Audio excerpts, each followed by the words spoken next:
Sin Límites es presentado por Tigo. En Tigo, el centro sos vos. La evolución de la tecnología diésel te espera en Barcos y Rodados.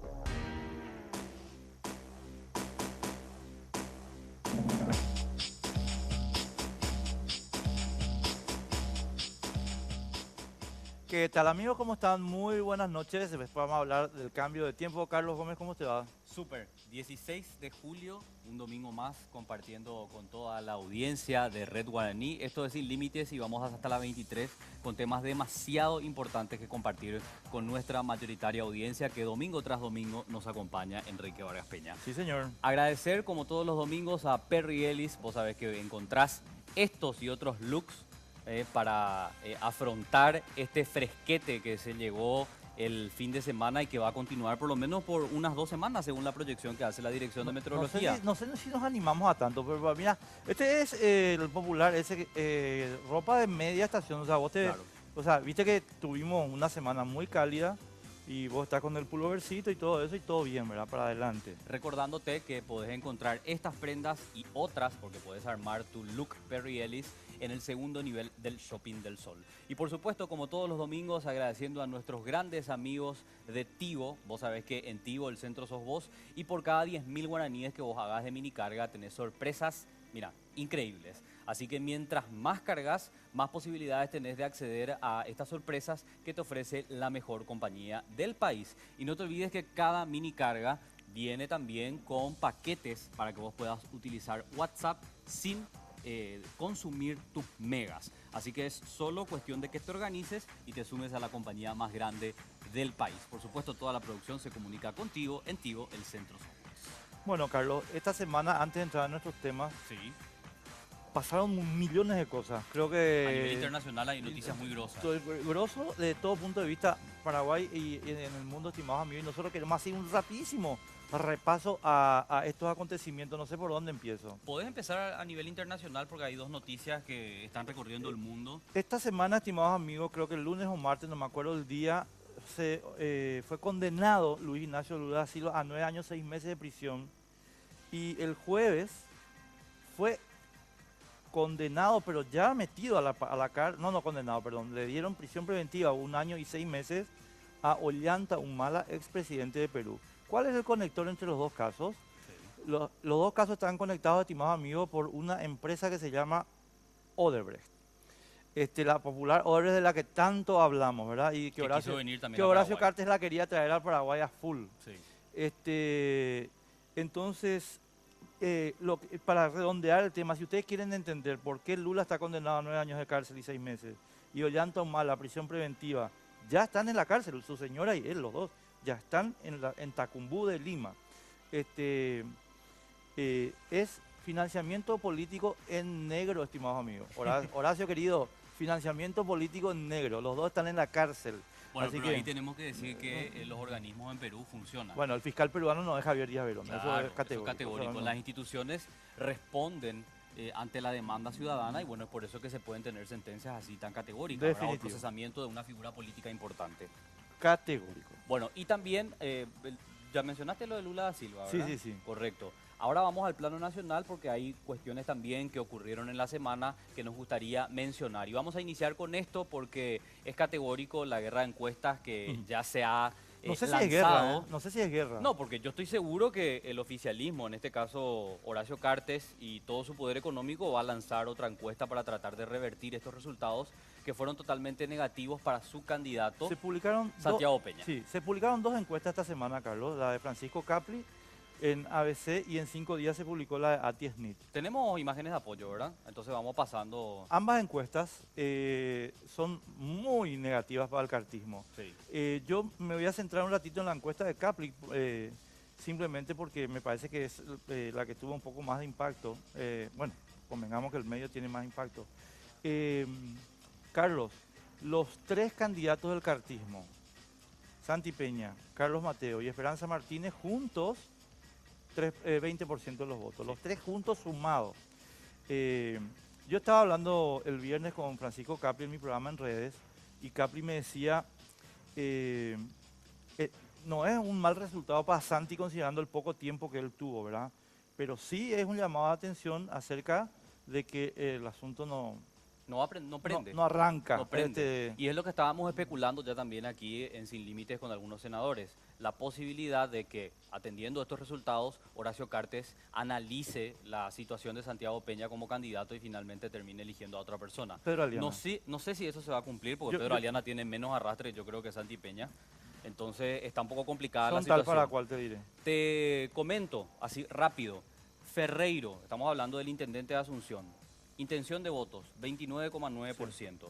En segundo lugar está el colorado disidente Mario Abdo Benítez con un 19,9% según la encuesta de Capli publicado por el diario ABC Color. En tercer lugar se encuentra el liberal Efraín Alegre con 16,4%. Y en cuarto lugar el cartista Santiago Peña con 15,3%. Así que para resumir un poco esta encuesta que fue publicada en el diario ABC, si las elecciones presidenciales fueran hoy, el actual intendente de Asunción, Mario Ferreiro, es electo presidente de la República, dejando atrás a los colorados y liberales. Leía un análisis que estaba haciendo, creo que fue Estela Ruiz Díaz, no me quiero equivocar, y decía ella, sin ser candidato de nadie, porque Mario no es candidato, de hecho en la semana también anunciaba que no se presentaba, él es el mejor posicionado, por lo menos mediáticamente. Mario me dijo que no, él sin estructura no va a entrar. No, O sin sea, estructura no va a entrar, pero él, además del anuncio que hizo esta semana, dejó abierta la posibilidad. Sin No est- la cerró por completo. Sin estructura no entró. Si uno lee entre líneas sus declaraciones, él Ah, deja la posibilidad abierta sí. para que se pongan de acuerdo Con los liberales. con los liberales y lo vuelvan a llamar y utilicen este posicionamiento que es categórico. A ver, esto también quería comentar rapidito para cambiar de tema. ANR y su interna. Otro dato que reveló Francisco Capli en esta encuesta publicada por el diario ABC Color. Frente a Efraín Alegre, descartando a Mario Ferreiro. ¿Qué pasa en ese escenario? Si el candidato colorado a la presidencia fuera Mario Abdo, la ANR ganaría las presidenciales. Mario Abdo tiene 32,3 y Efraín Alegre tiene 26,9. Pero ¿qué pasa si la interna la gana el señor Santiago Peña y se tiene que enfrentar en las generales a Efraín Alegre? Pierde, según Francisco Capli y esta encuesta publicada por el diario ABC. Y una última sobre el tema. También me decía Francisco Capri el viernes, Carlos, me estoy sorprendido por el buen posicionamiento de Efraín en términos de lo que tenía antes de marzo. Antes de marzo no estaba y después de marzo tiene 50% de aprobación positiva, Bueno, de valoración positiva. Creo que él lideró todo el proceso Sí. de resistencia contra la enmienda. No fue el único, pero fue uno de los líderes Fue más visibles. el más visibilizado. vamos a llamar. Claro, totalmente. Bueno, y pasando a otro tema, Enrique, algo que también dio mucho de qué hablar en la semana fue esta presencia mediática, digamos, del vicepresidente Juan Afara, que de hecho está en ejercicio de la presidencia, ya que Horacio Cartes No, ya vino el estuvo viernes. fuera del país. Vino el viernes. Claro, estoy haciendo la situación de lo que fue en la semana. ¿Qué hizo Juan Afara? Concretó esto que ya nos adelantaba el domingo pasado aquí en Sin Límites, que es este acuerdo que tanto se estaba esperando con Mario Abdo Benítez de la disidencia. Y podríamos decir que con esta definición importante va tomando forma, digamos, la oposición dentro de la ANR contra el proyecto cartista. ¿Qué ocurrió? Se dejó ver el vicepresidente, porque había conversaciones ya previas, en un acto oficial donde presentaron la candidatura a gobernador de Central Eduardo del Peta. senador Eduardo Peta. Y bueno, con esta última manifestación de apoyo, digamos que se va sumando fuerzas dentro de la disidencia colorada, dentro de la ANR propiamente. Aunque yo todavía tengo mis reservas en cuanto a Juan Afara. No le creo mucho, sinceramente. Yo sí le creo porque en el cartismo no hay chance. No sé. No. Yo sinceramente lo tomo con pinzas, Vamos a ver. definitivamente. Nuestro caso, ¿verdad? Sí, así es. Eh, Nuestro primer tema de la noche. Estimados amigos, durante el curso de la semana, lastimosamente los medios tuvieron que hacerse cargo de unas noticias así dramáticas. El caso de la niñita Fiorella, vamos a darle arranque con esto, porque no es el único caso, que nos golpeó a todos y mucho. Nos golpeó a todos y mucho. Una mamá que, según los reportes, lo vamos a dilucidar aquí en la mesa enseguida, no puede explicar los golpes que tenía su hija, por decirlo de un modo elegante.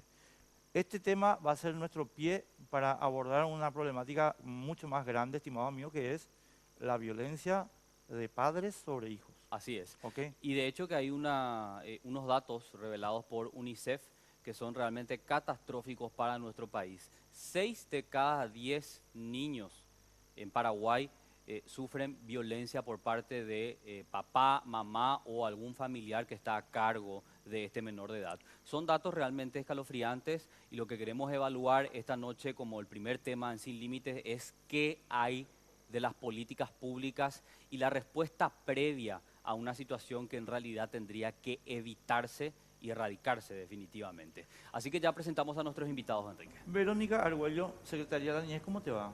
Perdón, perdón, Verónica. ¿Cómo estás?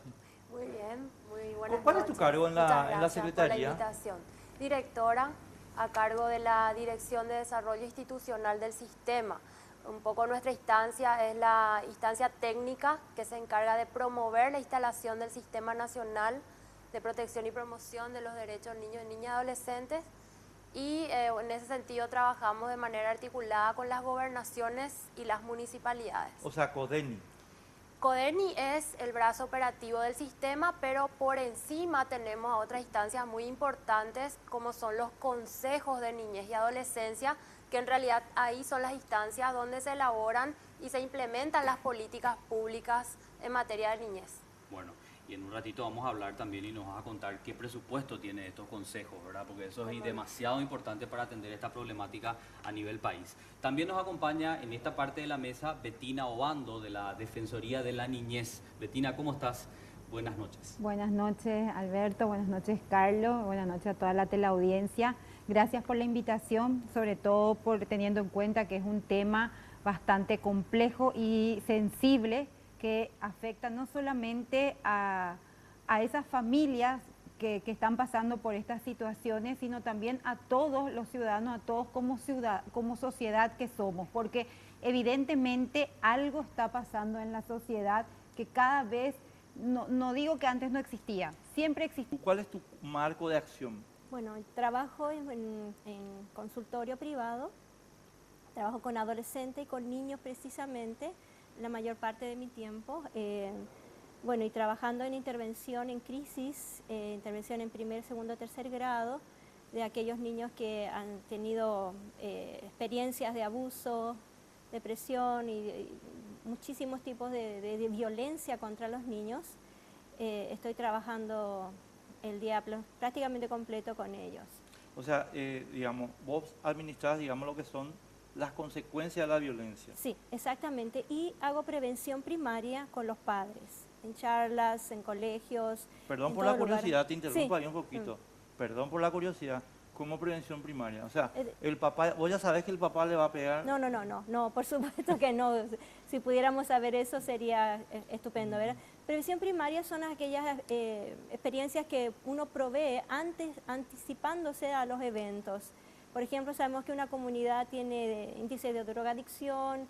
Bueno, prever eso es dar charlas en los colegios, instituciones, con los temas pertinentes, ¿verdad? Entonces los colegios me piden charlas con violencia, acerca de la violencia, juegos adictivos, etcétera. Entonces se hace prevención primaria con respecto a eso. Quería hacerle una consulta simplemente para ahondar un poco más, licenciada, ya que usted es psicóloga clínica. ¿Podríamos citar algunos elementos? ¿Por qué una persona en el seno familiar actúa con violencia? Como estábamos señalando, es un pasado violento también. Sí. Podríamos decir que tiene que ver con las drogas, con abuso sexual, con desempleo, con pobreza. ¿Se puede atribuir, digamos, a esos factores o no? Sí, hay varios factores que propician el abuso infantil, el maltrato a los niños, como están las causas psicológicas de los padres, trastornos mentales, psiquiátricos, provenientes de los padres, tiene que ver también con cuestiones sociales, económicas, biológicas, culturales, incluso cuestiones que tienen que ver con aspectos precisamente de daños que tienen los niños ya al nacer, que tiene que ver con cuestiones realmente biológicas, que propician la pobreza también. Son factores que impulsan a los padres a actuar en forma totalmente injusta, incorrecta contra los niños, ¿verdad?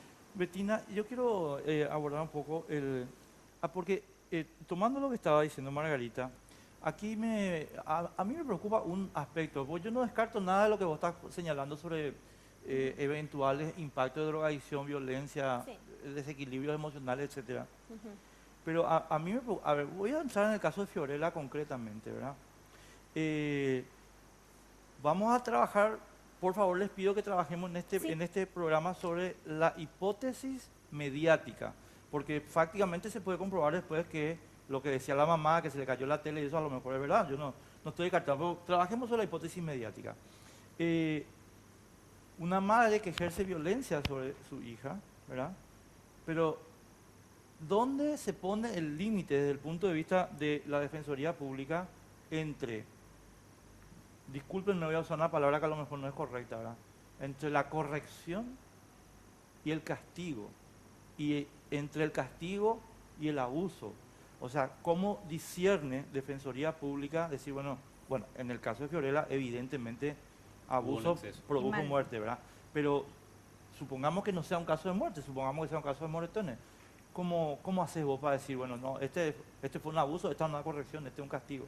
Bueno, en primer lugar, cuando los casos ya vienen a Defensoría es a través de alguna denuncia puntual, ¿verdad? Entonces, ¿qué se hace?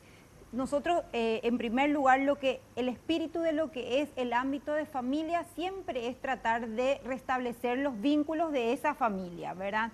En el único caso en que eso no se puede ni siquiera intentar es cuando existe un abuso sexual de por medio, porque ahí ya es imposible intentar reestructurar esos vínculos.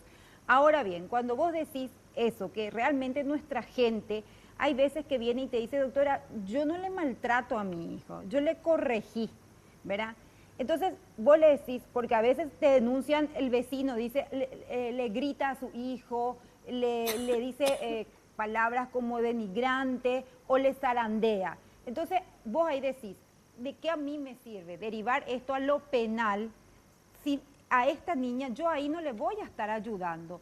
Uno le va a ayudar cuando le da herramientas, justamente a través también del equipo multidisciplinario, con psicólogos, hacerle esos cursos de que ahora la Secretaría están justamente acá, Verónica, hacen de ir a promocionar lo que es la ley del buen trato, de las crianzas positivas, explicarles que eso es una cuestión cultural que antes pasaba y que nuestros abuelos, padres muchas veces también lo repitieron, pero se les explica por qué esto no puede suceder más y se les da esas herramientas. Entonces se les hace hacer terapias porque también se les hace también una evaluación psicológica, y en esa evaluación psicológica, en la mayoría de los casos, cuando son esos zarrandeos y qué sé yo, te sale, no tiene un perfil de maltratador, y también al niño le sale que él tampoco se siente víctima de algún tipo de maltrato. Él mismo cuando cuenta dice, le tiré la comida, cuenta como algo que sabe que hizo mal y cree que esa fue la consecuencia de eso. Entonces, también no solamente darle herramientas a los padres para que tengan la crianza positiva y el buen trato, también a los niños hacerles saber que eso no está bien, que él no tiene que sentir como algo normal que se le maltrate. Entonces, nosotros diferenciamos, diferente es, tengo casos de adolescentes que tuvimos, por ejemplo, que la mamá porque hizo mal la comida, le quemó. Obvio que ahí vos ya sabes perfectamente que no es ninguna corrección, es un maltrato. Qué bueno. Vamos a irnos, Verónica, a la vuelta entramos contigo porque tenemos que hacer la pausa sí o sí, porque ahora establecimos acá la dictadura en el programa, así que vamos a la pausa.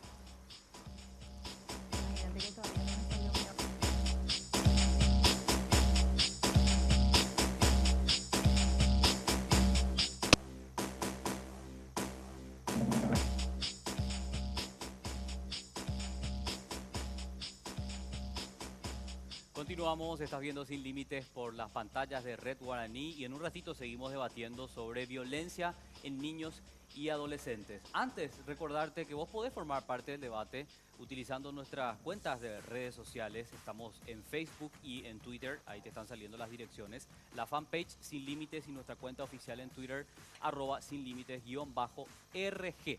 Agradecemos también, como todos los domingos, a nuestros queridísimos amigos de Vitapam, que nos alegran siempre con con todo lo que nos ofrecen domingo tras domingo. Desde 1992, disfrutando y dedicados a ofrecer el mejor sabor a los clientes. Con 3 sucursales en Asunción y Gran Asunción, muchísimas gracias a Vitapam. Verónica, estabas contando durante la pausa que tenemos en vigencia desde el año pasado El año pasado. una nueva norma que yo creo que ningún padre conoce, con todo respeto, y más vale que escuchen lo que va a decir Verónica, porque se van a sorprender muy, muy sorprendidos. ¿Cómo es la norma Esa ahora? fue una estrategia que utilizamos también. Bueno, la norma es la ley 5.659, que justamente se promulgó el año pasado, de promoción del buen trato, crianza positiva y prohibición del castigo físico y tratos humillantes como método de disciplina. Así de clara es la norma. Realmente fueron 3 años de proceso legislativo Repetime el fuerte. número de la ley, por favor. 5659 del año 2017. Y ahí están tipificados los tipos de violencia. El año 2016. 2016. Perdón, 2016, sí. Sí. Entonces, ¿qué es lo que ocurre? Justamente esto que hablabas del estudio de UNICEF, de 6 de cada 10 niños y niñas, eso movilizó una serie de actores que fueron trabajando durante estos años, ¿verdad? Inclusive ahora nuevamente también trabajando con UNICEF, sacamos un estudio sobre los factores determinantes de la violencia hacia los niños, niñas y adolescentes. Y en ese sentido, en el 2013 se conformó una instancia a nivel nacional denominada Comisión Nacional de Prevención y Atención Integral de la Violencia hacia la Niñez y Adolescencia del Paraguay. Es una instancia formada por decreto de Presidencia de la República. ¿Por qué? Porque necesitábamos aunar esfuerzos, todas las instituciones, organizaciones y sociedad civil, justamente para trabajar en el tema de violencia hacia los niños y niñas. Es por ello que durante varios años hicimos este proceso y hoy ya tenemos la ley, que además en el ámbito de violencia hacia los niños y niñas complementa otra ley fundamental también, que es la ley 4295 del 2011, que es justamente del procedimiento. Que establece el procedimiento para la atención al maltrato infantil. Exacto, donde también se contempla las situaciones de abuso en la jurisdicción especializada. Y además complementa algo que ya estaba establecido en el mismo Código de la Niñez, que es del año 2001, donde dice claramente el artículo 72 de la suspensión del ejercicio de la patria potestad, dice el inciso E, dice, se suspenderá por declaración judicial el ejercicio de la patria potestad en los siguientes casos. E, por violencia que perjudique la salud física o mental y la seguridad de los hijos, aun cuando sea ejercida a título de disciplina, sin perjuicio de otras medidas acorde a la gravedad del hecho. Ahora, una preguntita, perdón, Carlos, hay una cuestión, hay una cuestión, con Betina hemos hablado alguna vez ya de esto en radio, ¿verdad? Pero espera un poco, ustedes le suspenden, o sea, se le puede suspender la patria potestad a una mamá, a un papá que le garrotea a su hijo, pero no le suspenden la patria potestad a la mamá que tira a su hijo para que su hijo se muera. Y después resulta que viene y dice, ay, me arrepiento, tuve un estrés por parto y quiero otra vez la tenencia de mi hijo. A ese no se le suspende la patria potestad. No te estoy retando a vos, pero le estoy retando a través tuyo a los que hicieron una legislación como esa. Bueno, vamos a entender lo siguiente, Enrique. Esta ley, justamente lo que nosotros visibilizamos con todos los estudios, es que necesitábamos trabajar con herramientas con las familias, porque como decía la doctora Betina, ¿de qué te sirve la prohibición por la prohibición? O sea, ¿cuál es el cambio que está generando en la forma en cómo se le está criando a los niños y se está desenvolviendo y desarrollando?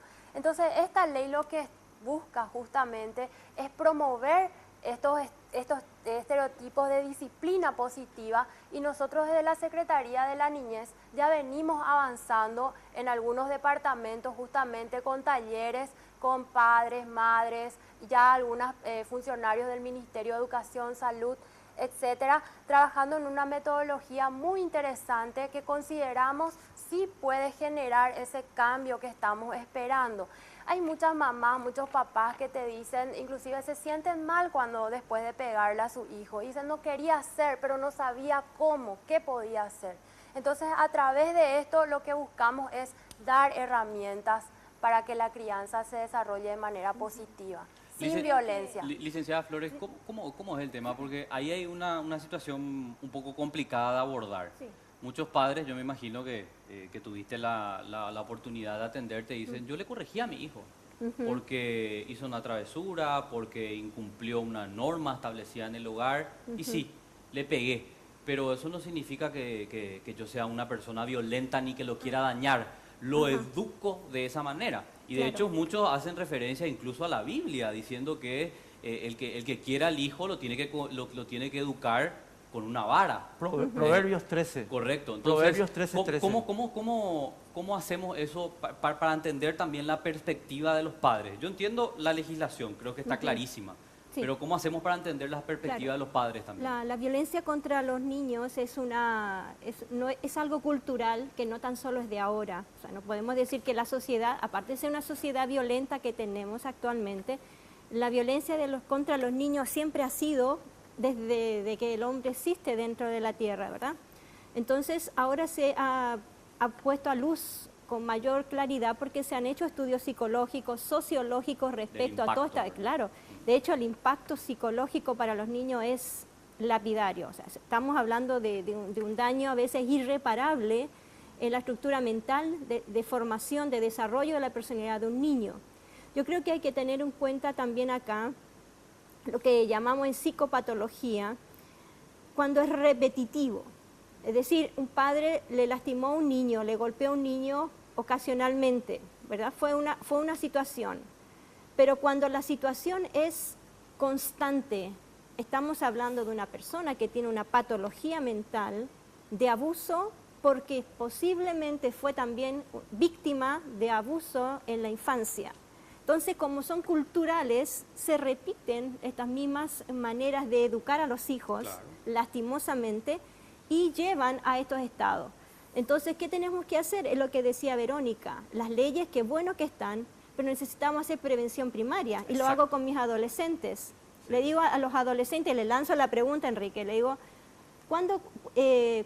¿cómo vas a ser como papá? ¿Y cuándo comienzas a ser papá? Y me dice, bueno, quizás cuando tenga mi primer hijo. Yo le digo, no, estás equivocado, piensa un poquito, ¿cuándo vas a ser papá realmente y cómo vas a ser papá? Y bueno, no sé, empiezas ahora a ser papá.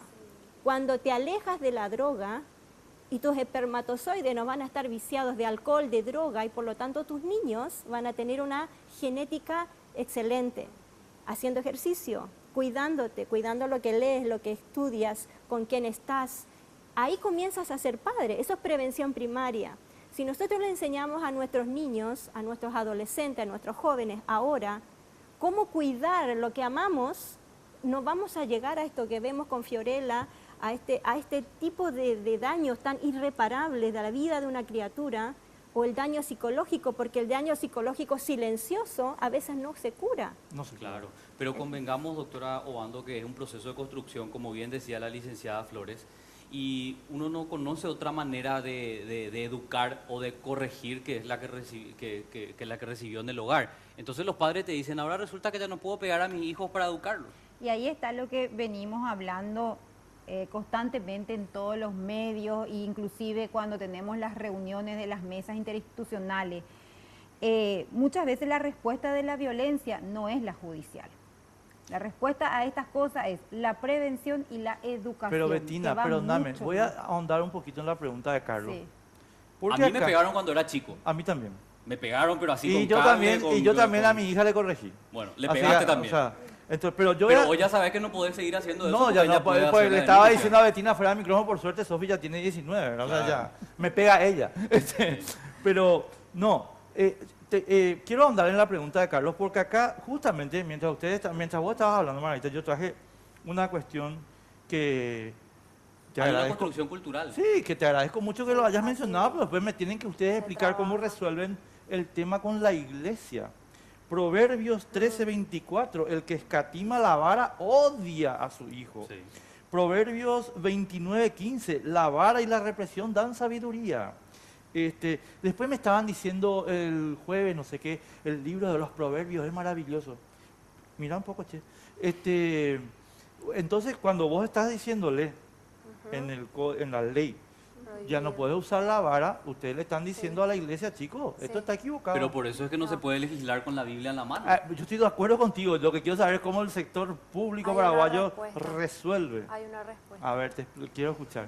Sí, justamente nosotros durante el proceso de ley ya trabajamos, cuando era un proyecto, ¿verdad? Trabajamos con diferentes sectores de la iglesia y después, una vez promulgada, ya estamos teniendo varias conversaciones con gente de iglesias evangélicas, pastores y demás. Y justamente en una ocasión el que fungía de director de Latinoamérica y el Caribe para UNICEF, pastor, vino a darle una charla y hablando, voy a tratar, no soy muy buena en esto, pero decía él, ¿verdad?, que Jesús vino a dar un nuevo modelo en el Nuevo Testamento, un modelo de amor. Por tanto, hay una parte en la Biblia también que dice que los más importantes en el reino de los cielos son los niños, y más vale que aquel que le hace tropezar a un niño se ponga una soga en el cuello y se tire al río. Eso decía justamente Jesús. Entonces, a partir de eso se generó toda una movida en el sector de iglesias trabajando desde esa perspectiva, desde el amor, ¿verdad? Claro. Vos sabés que qué bueno que mencionamos el tema de la iglesia, porque hay que recordar que el Centro Familiar de Adoración, una de las iglesias más grandes, está envuelta en una situación De abuso. de abuso que aparentemente intentaron encubrir. Yo no voy a condenar porque muchas veces la situación termina resolviéndose de otra manera, pero lo que sí voy a decir es que por los elementos que pudimos acceder como medio de comunicación, se trató de ocultar y de minimizar la denuncia. Y yo creo que eso es insostenible, ¿verdad? Pero Pero debería eso ocurre ser. en todas las iglesias, porque convengamos también que los abusos sexuales que se denuncian cometidos por sacerdotes católicos, Lo también mismo. la iglesia católica minimiza. O sea, en todas las iglesias, siempre que Convengamos ocurra que dentro alguien- de su... Pero yo ponía voy a este hacer- ejemplo para mostrar nomás que no sé si hay voluntad real. ¿Entendés? ¿verdad? Es el punto. De Tenemos hacer que ese seguir cambio de paradigma. insistiendo. Hay ¿Entendés? que Porque seguir yo, o sea, insistiendo. porque además ahora, Margarita, sobre el punto, desarrollando este mismo punto, ¿verdad? Sí. Yo sé que nosotros algunos somos medio tarados, ¿verdad? Pero en general creo que la generación que fuimos educados, digamos, con ese paradigma, no está tan loca. Entonces, lo que me gustaría saber es si hay una estadística de resultados que muestre ya, digamos, cómo opera el nuevo paradigma, pero sobre la realidad. Y te termino con esto, porque el jueves se publicó la declaración de una directora europea de educación, Suiza, ¿verdad? Y donde la señora dice, no señora, acá hay que volver a la disciplina. Entonces, ¿cómo? En las escuelas, Sí. la autoridad debe volver a las escuelas. Gracias por ser tan informada, Betina, muy amable. Contame, ¿ya tenemos mediciones o todavía no hay nada? No tenemos todavía los estudios que tenemos, son preliminares. Hay estudios en otros países también respecto a esto. Se está investigando. Creo que Paraguay tenemos algunos déficits en cuanto a investigación respecto a esto, pero las estadísticas están saliendo, con lo que decía Verónica y la doctora Betina, es alarmante, ¿verdad? Yo creo que cuando los padres tenemos equilibrio en esto y hemos sido todos víctimas desde pequeños a una paliza, ¿verdad? Pero nunca nos traumatizó una paliza cuando un padre tiene una cordura, un equilibrio en eso. Y en esa cultura de amor que decía Verónica respecto a los parámetros que hablaba Proverbios, yo creo que es interesante mantener siempre la mesura, ¿verdad? Creo que el abuso contra los niños de ninguna manera está aceptado en ninguna sociedad, ¿verdad? Porque el daño, como lo hemos dicho, es irreparable. Por lo tanto, creo que cuando nosotros nos educamos, nos informamos, mantenemos un equilibrio, es difícil saber quién va a tener un trastorno mental. O sea, si te casas con alguien o sabes que si tiene algún trastorno mental, es algo que es muy difícil saber. El 10% de la población en cualquier parte del mundo tiene trastornos mentales. Si en Asunción tenemos 1 millón de personas, imagínate que la estadística dice la OMS, que hay 100.000 dando vueltas manejando autos, en los colegios, en los hospitales, en la televisión, ¿verdad? Y que tienen problemas. ¿Y cómo lo vamos a ver? No podemos juzgar. pero sí por la conducta, por los resultados podemos observar. Desde de ver un novio que le golpea a una novia, podemos decir y detectar, acá hay violencia, tengo que abrir los ojos, me está pegando. Entonces, prevenir eso es abrir un poco también los ojos como sociedad. Y si ese hombre le golpea a la novia, a la esposa, luego le va a pegar y también a los niños. O sea, ya tengo que prevenir esa situación y tengo que enseñar a mis hijos. Lo que pasa es que aquí, sí, yo entiendo eso, tenemos que ir a la pausa, pero hay una matriz cultural, como dice Bettina, acá tenemos una matriz cultural que va a costar mucho también. Sí, eso. Tenemos que ir a la pausa. Bueno, vamos a irnos a la pausa y a la vuelta vamos a seguir hablando de este tema. Trato humillante, un tópico que lo vamos a desarrollar un poco más adelante. Daños irreparables, ¿cuáles son? Y realmente, como su nombre lo dice, son irreparables. Además de la respuesta por parte del Estado, que es un tema pendiente. Enseguida regresamos.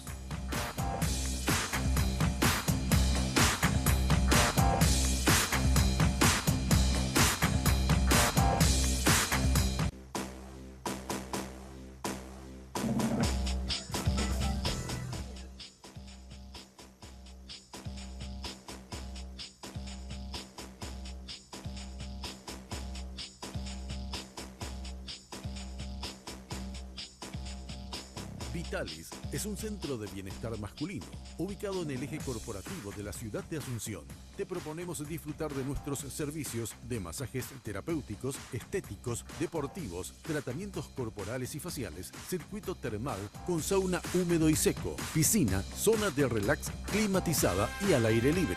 Horario de atención de lunes a sábados de 11 a 21 horas. Estamos en Sargento Martínez, 289, casi Doctora Vente Aedo, a 3 cuadras del Club Centenario en el barrio Recoleta. Seguinos en las redes como Vitalis Center. Reserva tu turno al 0972 191 875.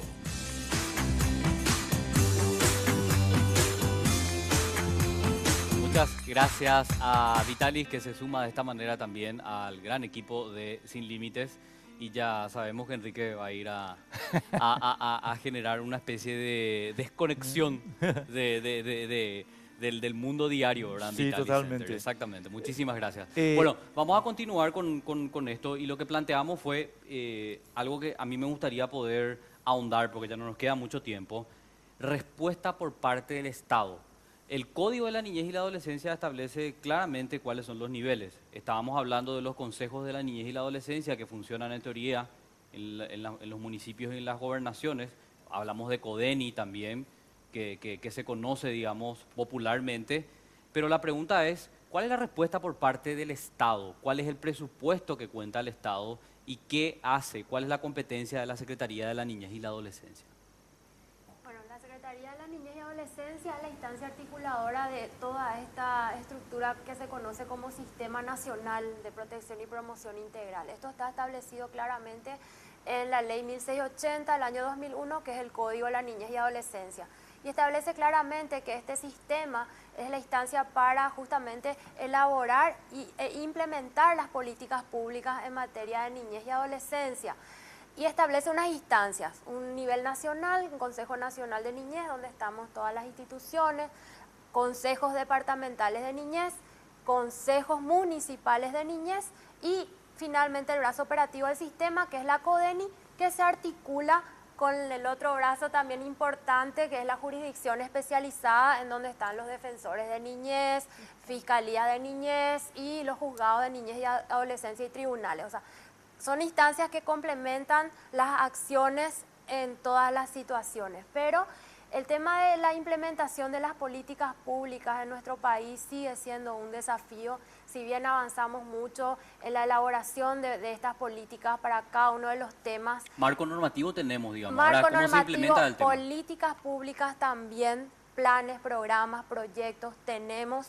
Ahora, lo que sí sigue siendo un desafío es la implementación, operativización con presupuesto adecuado. O sea, todavía estamos con ese inconveniente al nivel de inversión, porque Sobre nosotros el punto, decimos es una inversión. Sí, no, yo tengo dos preguntas para ustedes. Bettina, sobre el punto, no quiero salir y no quiero que te extiendas tampoco. Sí. ¿Cuánto presupuesto tenés vos y qué cobertura nacional tiene la Defensoría? Bueno, lo que pasa es que nosotros somos una instancia Sí, no jurisdiccional importa. que El presupuesto en general de Defensoría no te sabría decir, Alberto, pero sí te puedo decir que la Defensoría de 10 años ahora realmente crecimos mucho. Los defensores tenemos un equipo multidisciplinario con quien nosotros podemos trabajar esto y también están habiendo defensorías especializadas en lo posible a nivel país. Claro, mi pregunta es muy sencilla. ¿En Carallao hay? O sea, no sé a qué jurisdicción le corresponde, pero donde hay poder judicial hay Defensoría de la Niñez y la Adolescencia. En donde existe juzgado de primera instancia, existe Defensoría de la Niñez y la Adolescencia. A mí nomás me asusta, para darte pie y ni te preocupes. Nosotros acá con Carlos hicimos un programa sobre otro tema completamente distinto, el CEPRELAT, lavado de dinero. Y descubrimos, o sea, no es que descubrimos, nos sorprendimos, que pasaba lo siguiente, sí, CEPRELAT, tremenda ley, llevamos a Estados Unidos, mira la ley que tenemos de lavado de dinero. Pero lo que acaba de admitir, pues, el marco normativo está... El marco normativo divino, ¿sabes cuánto es el presupuesto? Creo que era 15 millones de dólares para todo el año y tienen 5 computadoras. Sí, 5 computadoras. Entonces, disculpadme, ustedes son una estafa. Es el presupuesto. No, y eso es lo que te digo. ¿Cómo aplicás la política operan pública? ustedes? ¿Cuál es la situación de ustedes? Dándote esta referencia, Verónica. La Secretaría de la Niñez desde su creación también fue avanzando bastante en relación a todo lo que es el trabajo y todo lo referente a recursos. Pero actualmente también tenemos los obstáculos, ¿verdad? Presupuestarios, entonces sigue siendo un desafío y más aún cuando nosotros tenemos que articular sí o sí estas políticas con las instancias descentralizadas. La Constitución misma establece el principio de la descentralización, entonces sí o sí nosotros tenemos que trabajar con las gobernaciones y las municipalidades y ahí se tienen que generar a nivel territorial los programas. Una cosita que quería decir, esto que mencionabas, Enrique, ¿qué pasa en los otros municipios donde no hay presencia, por ejemplo, de la Defensoría o de los juzgados de niñez? Y ahí es la importancia del juzgado de paz, pero también esa oficina de CODENI. Yo les sigo defendiendo a pesar de todo lo que fuimos hablando. Tengo que interrumpirte ahí una cosita. Si funcionara, a la CODENI, claro, porque funcionara como debería, claro, estábamos hablando, tendría resultados. Es el servicio municipal. Estábamos hablando recién con Margarita sobre el punto. Lo que pasa es que también aquí en este programa hace cuestión de no sé cuánto, resulta que, ¿y cómo le nombraste a la CODENI? Ella es mi puntera el día de las elecciones. Y entonces la puntera al día de las elecciones sabe hacer punta al día de las elecciones, pero de niños y de violencia y de derechos no saben nada. Claro, o sea, a ver, para puntualizar nomás, no es solo el problema de nombramientos discrecionales, que es el problema luego de la función pública, es también la falta de presupuesto. No tienen presupuesto, pero si existen municipalidades que se crean, ¿cuántos son? 250 municipios. 254 con los últimos creados recientemente, que ni siquiera tienen presupuesto propio, no recaudan nada. Si el Estado no les transfiere el dinero de royaltías y compensaciones, ellos no tienen cómo pagar su estructura. Entonces, imagínate vos que ese municipio que no recauda nada, en concepto de nada, va a tener que invertir supuestamente en una dependencia que se encargue de niños y adolescentes. A lo que yo voy, Verónica, nomás, es que me parece que hay o sea, yo soy partidario de la descentralización 1000%. Pero la descentralización que funcione. No, claro, y 100% de acuerdo contigo, Carlos. A lo que voy nomás yo es, chicos, cuando vos tenés una CODENI, que tenés el nombramiento, porque la tipa es una puntera electoral, pues por lo menos señalarle, decirle, che, mi hijo. Sí. Sobre todo que en el ámbito de la niñez, todos los operadores, tanto administrativos como judiciales, tendríamos que tener una mínima capacitación y especialización en derechos humanos y en derechos de niñez y adolescencia. De hecho, eso es prioritario, por un lado. Por otro lado, el tema del presupuesto es algo que yo vengo diciendo constantemente. Nadie, cuando nosotros también como defensores nos vamos al Senado a pedir mayor presupuesto para que haya más nombramientos de defensores, porque en el interior un defensor de repente es defensor civil, laboral, niñez y penal. Entonces, obviamente, humanamente no podés hacer bien un trabajo. Imposible. Y otra vez, ¿a quienes nosotros representamos en todos los ámbitos? A la persona más vulnerable económicamente y en todos los aspectos estamos hablando, ¿verdad? A la persona que de repente robó esa gallina, a estos tipos de niños. Y otra vez, volvemos a la CODENI, ni en Asunción, que hay 22 consejeros, que es el municipio otra vez que creo yo que pagan mejor a sus funcionarios, funcionan de lunes a viernes de 7 En a horario de 14 oficina. horas. O sea, fin de semana, garroteo de noche, niños. feriados no existe. Garroteo de niño autorizado de lunes Claro. de sábado Fines de a... semana no. En todos los aspectos, porque de repente hay un niño menor de tener problemas en los 14 albergues años también. que cometió un hecho que para los 14 años son imputables, los menores de 14 no son imputables, le compete a la CODENI el retirarle a ese niño de la comisaría y llevarle hasta su casa. No existe. Tienen que hacer el defensor, tienen que hacer la gente de secretaría, etcétera. Ahora, licenciada Flores, todo esto que estábamos analizando, ¿verdad? La respuesta del Estado, todo muy lindo, hay un marco normativo que está, digamos, actualizado a nivel mundial, de la región, pero las políticas públicas no se pueden aplicar por todos estos problemas que estábamos enumerando. Sí. Y creo que como una consultora externa, digamos, ustedes sufren ese impacto de la ausencia del Estado, ¿verdad? De Sí. todo ese trabajo. Sí, sí, yo creo que estos problemas políticos van a continuar, lastimosamente. Yo creo que acá no tenemos que centrar ahora en cómo solucionar, cómo llegar, cómo operacionalizar rápidamente la ayuda a nuestros niños, cómo salvarlos, cómo rescatar a estos niños, cómo derivarlos a una asistencia psicológica, médica urgente, para que estos niños puedan ser rehabilitados a la sociedad.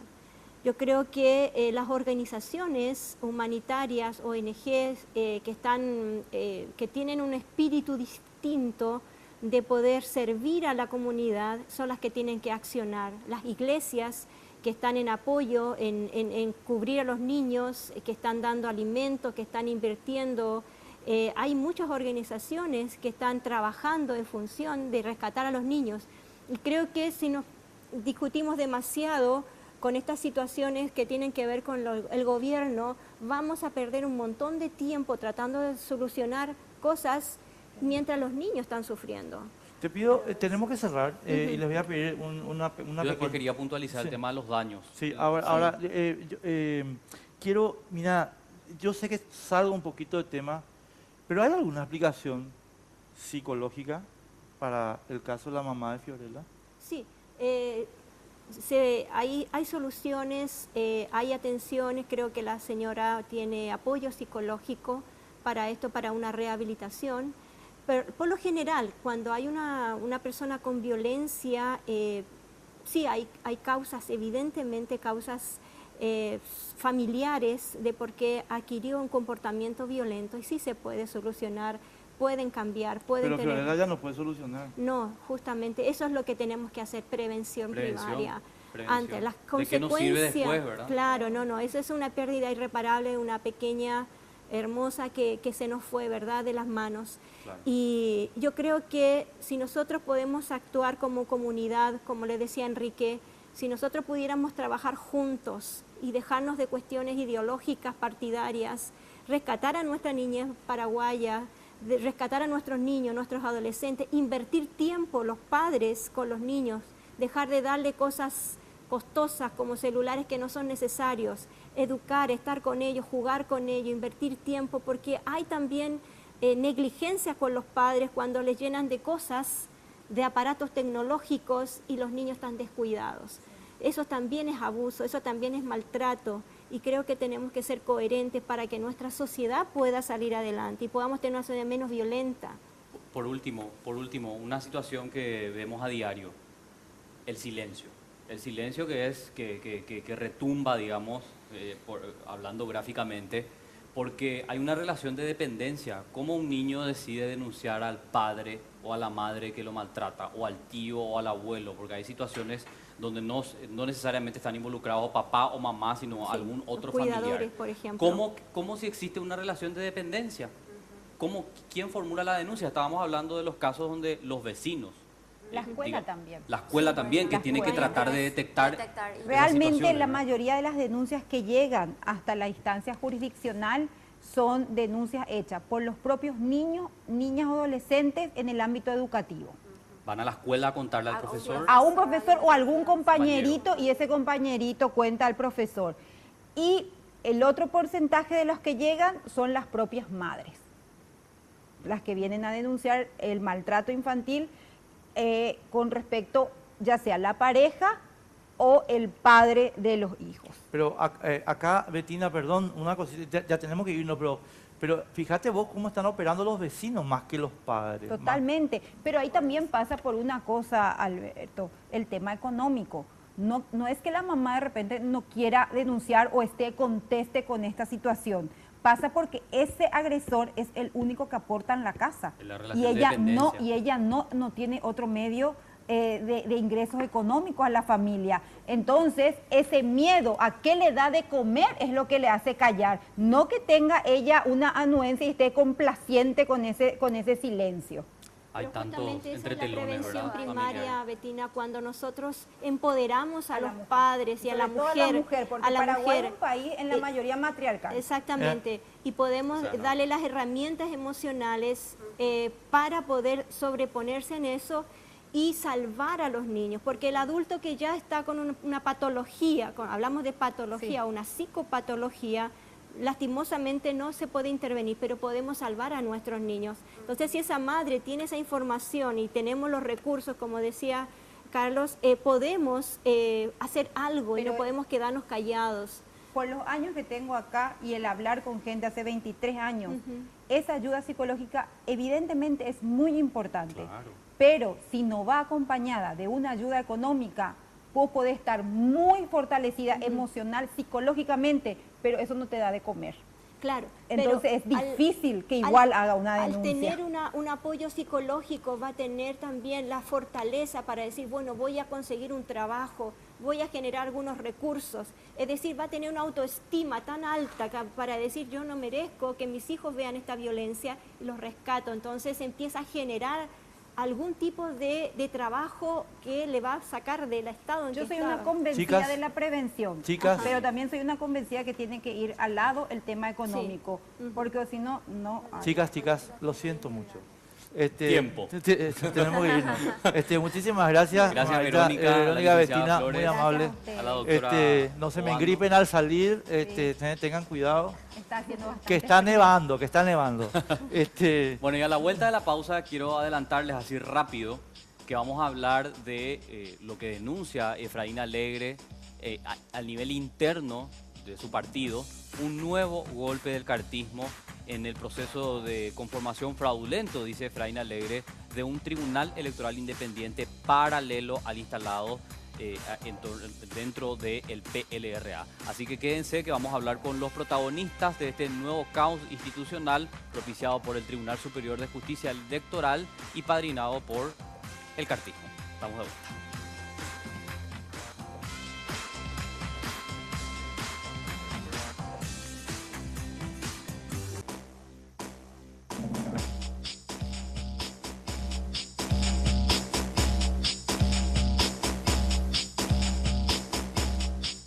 Continuamos, estás viendo Sin Límites por las pantallas de Red Guaraní. Recordarte que podés interactuar con nosotros a través de nuestras cuentas de redes sociales. Nuestra fanpage en Facebook, Sin Límites, y nuestra cuenta oficial en Twitter, @sinlímites_RG. Como te estaba adelantando antes de la pausa, ahora vamos a abordar esta nueva crisis institucional dentro del PLRA, pero que no se genera ahí, se genera afuera, por una decisión que ha tomado el Tribunal Electoral de la Capital, Primera Sala, órgano intermedio del Tribunal Superior de Justicia Electoral, que resolvió reponer a los miembros removidos del Tribunal Electoral Independiente.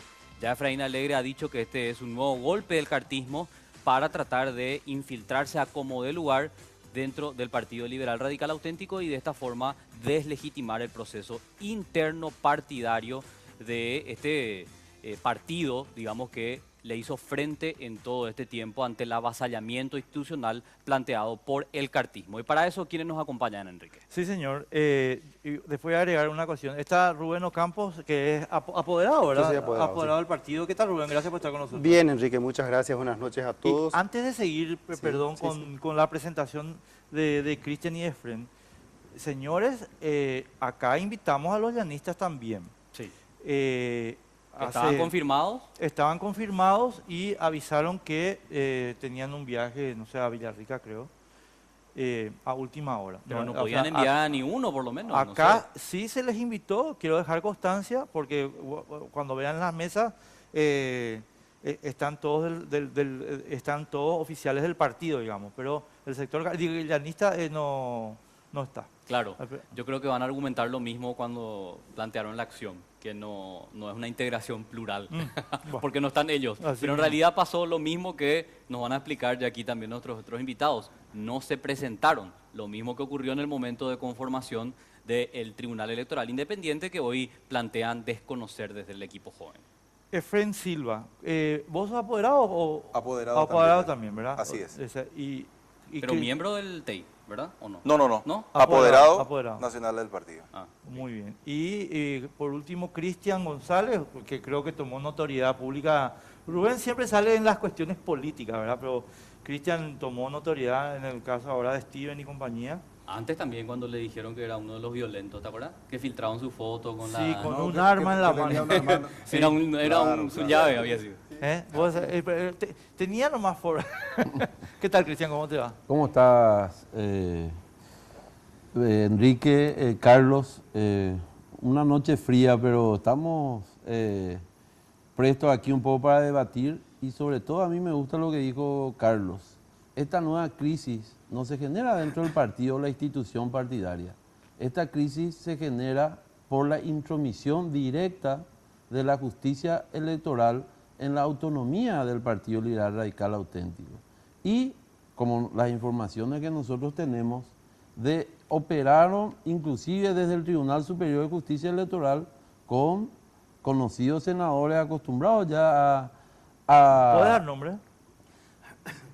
Nosotros tenemos la información, ¿verdad?, de que Fernando Silva estaba todo el día ahí cuando hicieron ¿cómo se llama? Urgir, cuando pidieron que se dicte una resolución que hace 10 meses se tenía que, cuando es una medida cautelar, a las 2 horas ya salió la resolución y bueno, se operó directamente y lo que están queriendo dar una imagen ficticia de una división del partido, cuando hay una línea clara institucional marcada por convenciones, por directorio, cuando utilizan a la justicia electoral, que la verdad es lamentable. Nosotros claramente dijimos en nuestro escrito que es una justicia, un tribunal rastrero, el que dictó una... Para términos de detalle, nomás de información, Cristian, ¿qué tribunal es el que dicta esto? El Tribunal Electoral de la Capital, primera sala. Capital Primera Sala. Claro. Así es. No es, digamos, todavía la máxima instancia. No, pero ¿y Nosotros quién es apelamos. quién es el magistrado? Son 3 los integrantes de la sala, ¿verdad? Sí, Tenía acá el nombre. Los que dictaron en ese momento, creo que La Haye, un magistrado que es de Coronel Oviedo, entiendo. Hermes Medina. ¿Cómo? Hermes Medina, Hermes Medina, que le trajeron no sé de dónde. de pues, Pedro Juan Caballero. de Pedro Juan Caballero Y Mesa. y Mesa. Sí, son los Mesa. integrantes. Ellos son los que dictaron esta aberrante, sobre todo cuando viene de un órgano electoral que debe ser, digamos, el árbitro, el intermedio, el que vela por el proceso electoral político, cuando se inmiscuye de una manera tan grosera y de favor dentro del partido, de un partido político, el más grande de la oposición. Yo creo que esa situación es lamentable y por eso es que el doctor Ocampo, el presidente del partido, el viernes estuvieron haciendo la denuncia, que vamos a ampliar. Correcto. A ver, para que la gente entienda, ¿verdad? Porque yo no quiero hacer el debate muy técnico, porque por ahí Claro. entonces no llegamos a la gente, que es lo importante. ¿Cómo se origina este conflicto, Rubén? Estábamos, antes de hacer la presentación al aire, compartiendo algunas fechas que son claves para entender cómo se origina este tema. Y se origina, después vos nos detallás, con el fenecimiento del mandato de los integrantes del Tribunal Electoral Independiente, de acuerdo al anterior estatuto, tengo entendido artículo 83, que habla de que cuando ingresa un nuevo directorio, bueno, también el Tribunal Electoral Independiente cambia sus integrantes. ¿Por qué objeta eso el equipo joven? ¿Por qué no lo reconoce y por qué recurre a la justicia? Sí, gracias Carlos. Bueno, pero antes de entrar en ese detalle específico, Yo quisiera explicar para que todos entendamos, y especialmente la audiencia, de dónde viene este problema. Sí. Y preguntarnos realmente, ¿el problema ha surgido en el Tribunal Electoral Independiente del PLRA es solo una trifulca entre liberales? No. No, definitivamente no. Este tema es parte de una seguidilla de atropellos perpetrada bajo las órdenes del presidente Cartes para ir destruyendo el sistema republicano y generar un gobierno totalitario. Nosotros estábamos tranquilos, ilusamente tranquilos, después del rechazo de la enmienda, pero la cosa no terminó ahí. Ustedes saben perfectamente, vinieron siguiendo la historia política, pero es importante resaltar esto. Al poco tiempo de ser rechazada la enmienda, el sector cartista copa el Congreso Nacional, sí, copa la presidencia del Senado, de diputados, remueve irregularmente a los representantes de ambas cámaras en el Consejo de la Magistratura y en el Jurado de Enjuiciamiento de Magistrados. Interín sucede todo esto hace un tiempo ya y continúa esto. El Grupo Cartes se apodera, compra, adquiere la mayoría de los medios de comunicación. Manda despedir a los periodistas críticos, amenaza con encarcelar a otros periodistas. No contentos con eso, prohíbe en los colegios los debates que venían realizándose como consecuencia de la propia petición de los alumnos secundarios para saber qué es lo que pasó con Steven Patrón, que hasta hace poco era estudiante secundario. Querían saber por qué y de dónde vino la persecución a Steven Patrón, por qué él estaba preso en emboscada y por qué hoy está con prisión domiciliaria. Estábamos realizando una serie de debates en los colegios, se rompió abruptamente. Es decir, acá están empezando a cortar las libertades públicas, están cortando las libertades individuales, meten presión en los medios de comunicación, copan las instituciones estatales y ni qué decir el Poder Judicial y la Fiscalía. Todos sabemos cómo se comportan bajo las órdenes de Cartes. Y ahora sucede esto. Y antes de llegar al partido, digo también, el viernes, el jueves, los colorados cartistas impidieron que los representantes parlamentarios de la oposición ocupen no solamente las presidencias, sino integren las comisiones asesoras. Sí. Eso nunca se dio. Es decir, en ese ambiente, en esa atmósfera política, sucede digamos, segundo atraco al interior del PLRA. ¿Qué sucede? Lo que ya empezó a explicar Cristian. Sucede aquí que el tribunal partidario es un órgano plural conforme al estatuto partidario. Según el estatuto partidario vigente, en la primera sesión del directorio se notifica a los movimientos internos participantes para que postulen los candidatos a integrar el tribunal partidario. Son 5 titulares y son 5 suplentes. Bien, se notifica a todos. Y la integración es de la siguiente manera: 2 representantes para el movimiento ganador, un representante para la primera minoría, otro representante para la segunda minoría y el quinto es de consenso. Y si no hay consenso, se vota en el directorio. Todos los movimientos presentaron sus candidatos, menos el sector de Cartes en el partido, es decir, el sector llanista. El equipo joven. El equipo joven no presentó candidato. A pesar de todo esto, bueno, se eligió el nuevo tribunal y obviamente los llanistas quedaron afuera. Pero antes de la conformación del nuevo tribunal, tuvimos una serie de encuentros con los representantes llanistas a los efectos de llegar a un acuerdo que nos permita a nosotros constituir los tribunales partidarios para que empecemos a organizar las elecciones que ya se nos vienen encima y al mismo tiempo poner en marcha todo el aparato eleccionario que obviamente en el partido tiene que funcionar. Se le ha ofrecido de todo, incluso en alguna oportunidad me reuní con el senador Silva Facetti, que era el representante del sector llanista, designado para una conversación, y al final hasta le ofrecimos, bueno, elijan los 5 si quieren, pónganos los 5 candidatos y vamos a elegir de consenso al final, que las personas propuestas sean del agrado y tengan la idoneidad y la capacidad para dirigir un proceso electoral pesado en el partido. No aceptaron. Es decir, ¿a qué conclusión llegamos nosotros? De que ellos no quieren integrar los tribunales, ellos quieren atacar de afuera, destruir el partido. Y acá estamos hablando de algo sumamente importante. Nosotros como ya dije anteriormente, no es una trifulca de liberales. Destruir un partido como el PLRA o cualquier otro partido en el país supone un ataque directo al corazón de la democracia. Y eso supone también la destrucción paulatina de las instituciones y ese es el caldo de cultivo favorable para la instauración de un gobierno totalitario. Tenemos que entender muy bien todo esto y no circunscribir el problema como a un conflicto meramente liberal. Sí. No se trata de eso. Tenemos que estar muy atentos. En todas las líneas tenemos que defender el Estado de Derecho, la democracia y las libertades, porque esto se nos puede ir de las manos. Ustedes vieron, saben, todos conocemos qué pasó en Venezuela, cómo vino cayendo el sistema de convivencia civilizada y democrática. Y así están los hermanos venezolanos. Y a eso nosotros no tenemos que llegar. Tenemos la obligación de sostener el Estado democrático de derecho y las libertades. Y para eso tenemos que comprender el problema.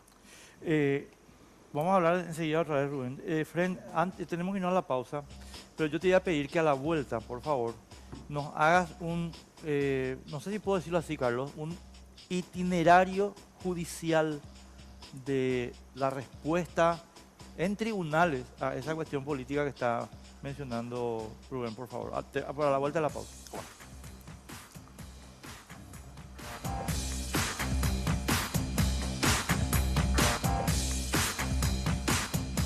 Dismar ya está en la Expo 2017 de Mariano Rocalonso en el Portón 2 y te espera con su revolucionario producto, la almohada vibratoria y terapéutica Jack, para que vos puedas caminar sin caminar, para decir adiós a los pies fríos, a las varices, a los dolores lumbares, dolores en los omóplatos, regiones musculares y para tener los glúteos bien levantaditos. Y cuando compres la almohada vibratoria Jack, tendrás como regalo la faja térmica que también regalamos aquí en el programa, pero siempre mencionando que sos televidente de esta programación. Dismar Salud y Cultura. Teléfonos 021-522-610 y 0982-380-527.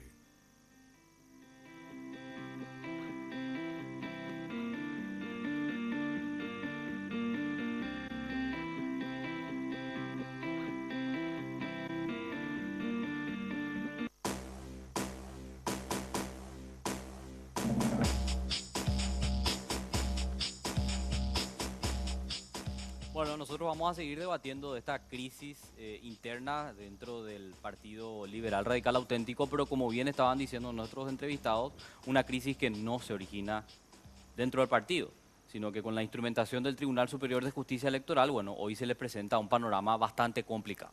Efren, está pendiente la preguntita, bueno, itinerario jurídico. Después vamos a entrar en el tema político. Y por favor, quiero que desarrolles un poquito, a partir de la situación que está planteada hoy, 16 hoy, ¿verdad? Hoy 16. Hoy 16, mañana, ¿cómo se hace y adelante? Ok.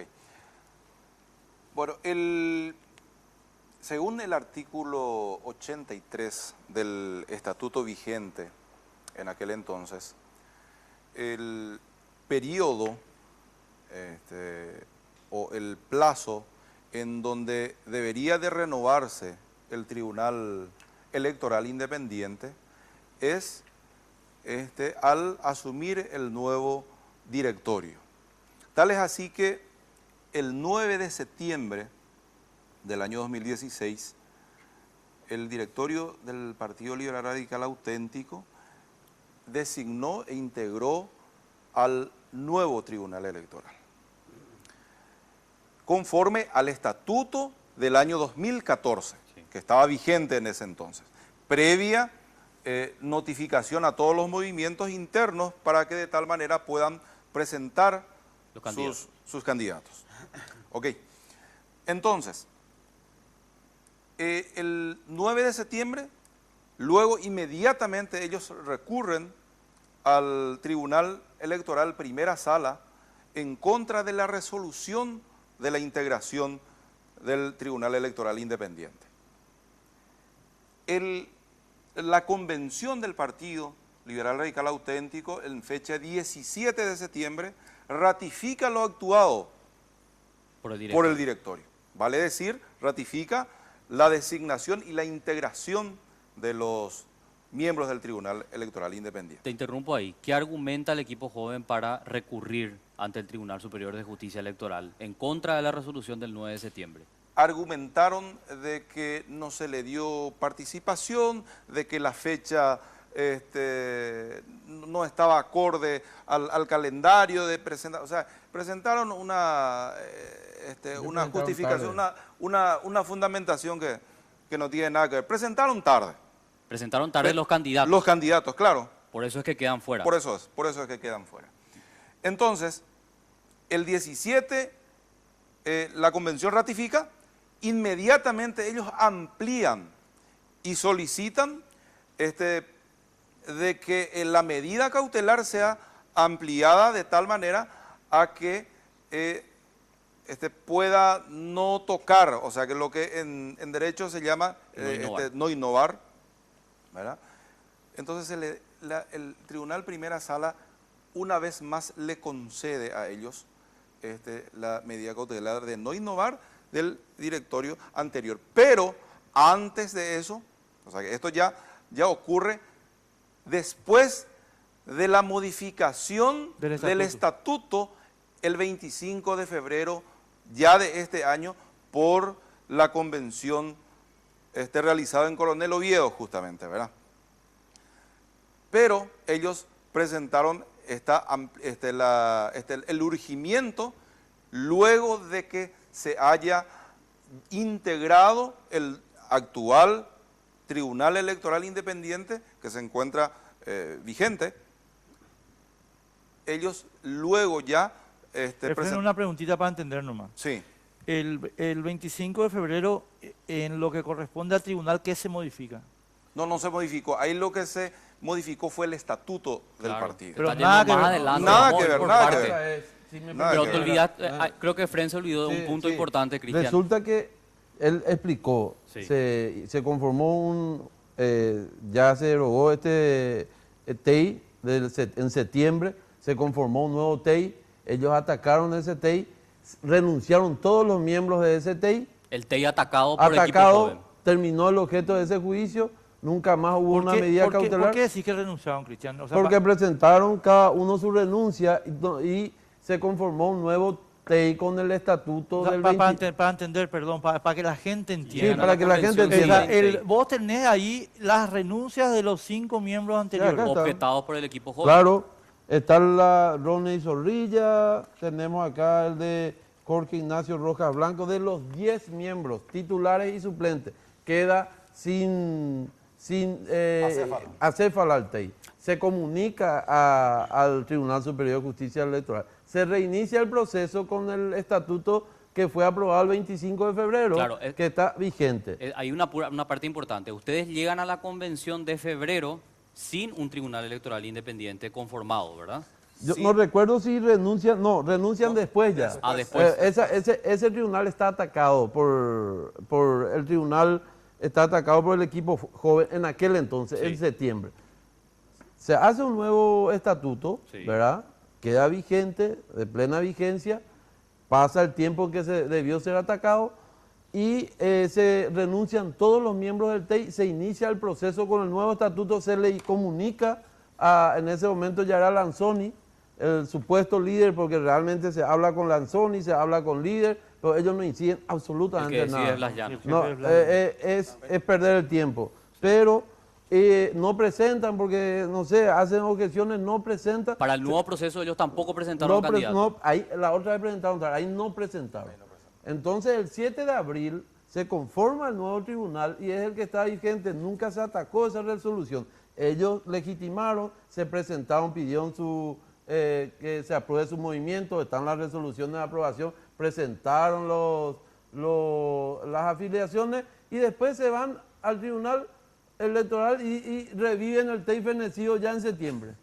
Dice, medida no innovar y ahora están que vuelvan a servir el TEI que ya murió en septiembre del año pasado porque feneció con el directorio anterior, existiendo un TEI que fue aprobado el 7 de abril cuya resolución está vigente. Nunca fue atacado. Que nunca fue atacado, que ellos actuaron, que ellos se presentaron y eso es lo que el tribunal Cuando se dicta una medida cautelar después de 10 meses, un juicio cuyo objeto ya inclusive ya ha terminado, que debió resolver porque todos los miembros de un tribunal atacado renunciaron, entonces lo único que hacen es inmiscuirse directamente. El Partido Liberal no está dividido, si el Partido Liberal tiene una línea partidaria marcada por la convención, se eligió el TEI. Inclusive, si el miembro del TEI que ellos no presentaron, porque no quisieron, que presenten, se puede ver, que incluyan sus miembros del TEI, pero jamás vamos a aceptar miembros del TEI que quieran de esta manera introducirnos de una manera ilegal. Le hemos dicho en nuestra nota, es de cumplimiento imposible, violenta todo lo que son los principios electorales democráticos. Y esperemos que el Tribunal Superior de Justicia Electoral, esperemos que vuelva a restituir el Estado de Derecho y la institucionalidad del partido, como se ha hecho la denuncia en la OEA, lo vamos a hacer la Unión Europea y también vamos a denunciar, aunque no tengamos mucha fe en el jurado de enjuiciamiento, en primer lugar a estos 3 miembros del tribunal por dictar esa resolución realmente fuera de todo el marco legal y solamente se entiende de un tribunal rastrero y servil. Sometido, sí. Sometido. Porque yo quiero insistir un poco en esto de la legitimación que presta el llanismo. Claro. Porque en el proceso de inscripción de las candidaturas para las internas, claramente el equipo joven reconoce a este tribunal electoral independiente, porque ante ellos tiene que hacer el proceso de inscripción de la candidatura. A eso iba Enrique y Carlos y de la audiencia. Ellos convalidaron el TEI, el Tribunal Electoral Independiente, vigente ahora, con mandato vigente ahora. Sí. Acá tengo. Sería bueno que los muestres a cámara de por ahí. La resolución... A ver, te ayudo. Entonces tomamos acá la resolución del Tribunal Electoral Independiente, vigente ahora, en donde se le reconoce al movimiento Equipo Joven. Y es más, ellos mismos ya se dieron por notificado y fueron los que más estaban impulsando para que pueda ya se le pueda tener como reconocido su equipo. Acá tengo la nota dirigida a la presidenta Nuria Isnardi del Equipo Joven.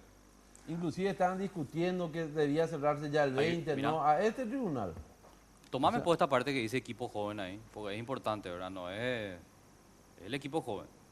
O sea, no es Efren que imprimió. No. En su Ahí computadora. tenés el logo de equipo joven.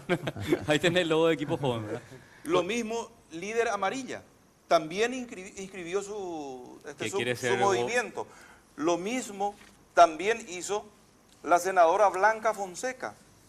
¿Con este tribunal? Con este tribunal.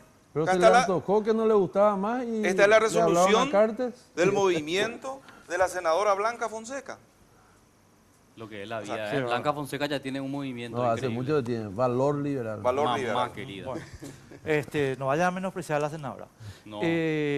Rubén, yo voy a pasar ahora a una cuestión política. Y una cosa que ya lo hablamos en privado, pero... yo estoy viendo acá un escenario muy complicado, en 1977. O sea, para que la gente entienda un ratito, Rubén, dame un segundito, le quiero explicar a la gente porque hay jovencitos como Carlos acá que no tuvo vivencia de lo que voy a contar. En el 77, estimados amigos, los partidos liberal y liberal radical se unieron. Carlos Levy, Domingo Laíno, se unieron. Entonces, Stroessner, que era el dictador, lo único que hizo fue decir, con que ustedes se unen, me quieren embromar la reelección. Porque era la reelección, ¿verdad? Se iba a votar la reelección indefinida del general Stroessner. Entonces Stroessner, ¿saben lo que hizo? Le sacó la personería jurídica al Levy y a Laíno. Al Partido Liberal y al Partido Liberal Radical. ¿Entendés? Y ahí se funda el Partido Liberal Radical Auténtico y el Partido Liberal TT, que después desapareció. Ahora, y se quedan con la personería jurídica los cartistas de aquella época, ¿verdad? Los que trabajaron con Stroessner. Hecha esta pequeña contextualización histórica, Rubén, acá, discúlpame, la perspectiva que yo veo es que Cartes te va a dejar sin candidatura al Partido Liberal. Sí, y eso es lo que pretende, claramente. Ellos están metiendo mano dentro del Partido Liberal Radical Auténtico para destruir el partido y dejarle sin candidato al PLRA, con esta maniobra pseudo legal. Entonces, ¿nosotros qué planteamos ante esta situación? Ahí ya dijeron los dos doctores apoderados del partido también.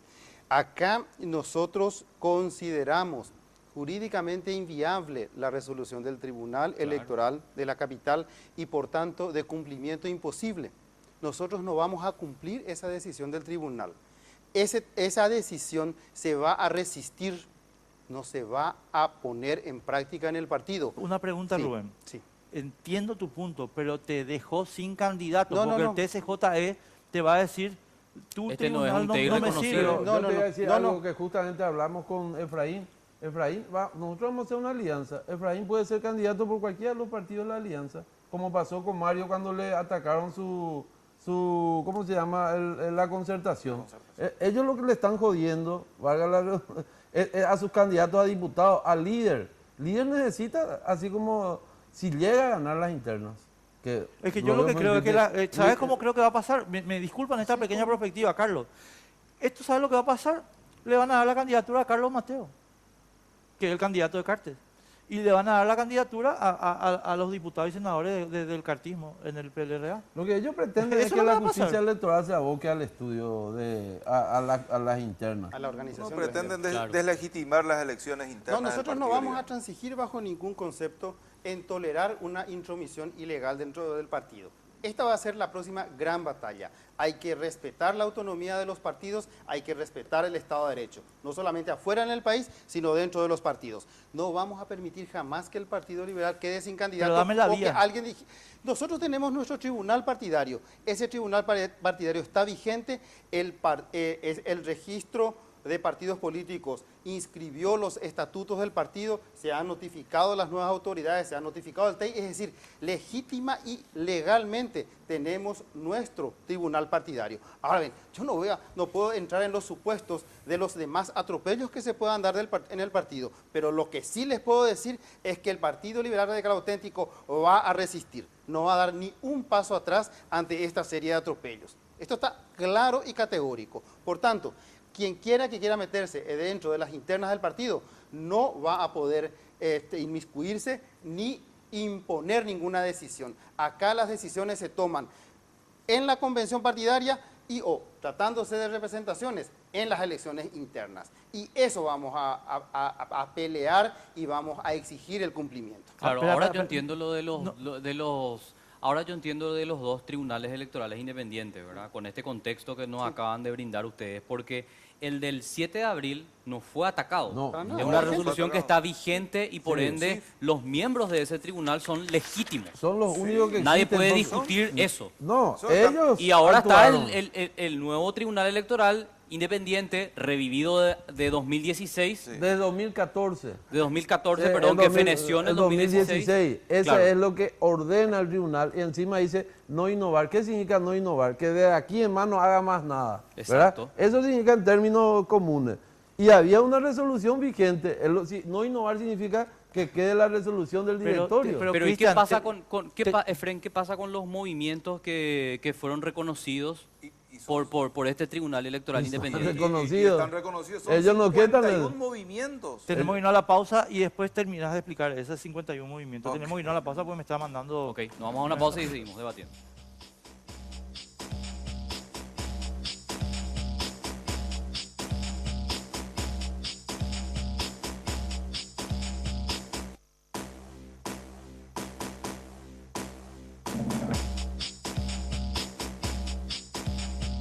Dale a Álvaro, boludo. Álvaro no va ya mal. Seguimos. Acá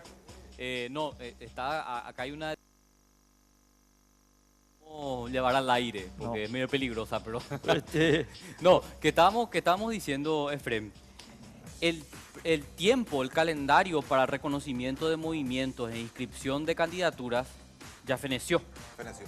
Entonces, lo que yo quiero saber es cómo entra este nuevo tribunal puesto por el Tribunal Electoral de la Capital Primera Sala a reconocer a todos estos movimientos y precandidaturas Porque inscriptas. quieren Es paralizarte un caos jurídico enorme. te van a paralizar la elección. A No, todos. el calendario electoral que dictó este TEI vigente, que Sí. hoy está vigente, El TEI al real. cual ellos convalidaron, Se sometieron. se sometieron a No ese TEI. recurrieron. Ellos no recurrieron en tiempo y forma, por un lado, y por otro lado presentaron la solicitud de inscripción de sus movimientos, que en total son 51 movimientos dentro del Partido Liberal Radical Auténtico que fue inscrito ya en este TEI. Por lo tanto, este TEI se encuentra vigente, firme, ejecutoriada y convalidada fundamentalmente por todos los movimientos internos del partido. Claro. Eso es muy pero, grave. Pero lo que yo pregunto es, o sea, vos ya no tenés Ellos tiempo para que el pretenden TEI continuar, revivido. Ellos pretenden continuar lo que no quieren, pretenden continuar el proceso, así nomás. No, lo que pasa es que acá, y lo estábamos hablando fuera del micrófono con Rubén, y les pregunto a ustedes, pero, el 3 de agosto se tiene que presentar el prepadrón. Exacto. ¿Verdad? Padrón, sí. Y Que entonces, está a cargo del lo que, TEI. yo te voy a decir lo que va a hacer Horacio. ¿Querés que te cuente?